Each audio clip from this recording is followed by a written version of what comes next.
ஸ்னேகாலயா சில்க்ஸின் women's day slogan கான்டெஸ்டில் participate பண்ணி மலேசியா செல்லும் வாய்ப்பை பெறுங்க. அயன் படபாணியில் கேப்சூல் வடிவில் 360 கிராம் தங்கத்தை விழுங்கி கடத்தி வந்தவரை மதுரை விமான நிலையத்தில் சுங்க இலாக்கா நுண்ணறிவு பிரிவினர் கைது செய்தனர்.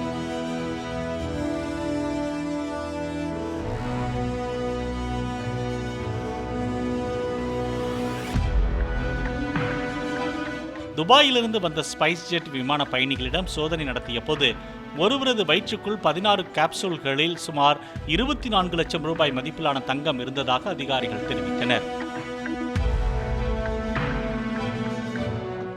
கப்பலா மலேசியா போக ரெடியா? அப்போ ஸ்னேகாலயா சில்க்ஸ்ல மார்ச் 8 முதல் 31 வரை உங்களுக்கு விருப்பமான சாரியை பர்ச்சேஸ் பண்ணி விமன்ஸ் டே ஸ்லோகன் கான்டெஸ்ட்ல பார்ட்டிசிபேட் பண்ணி வின் பண்ணுங்க. Snehalaya first, Malaysia next.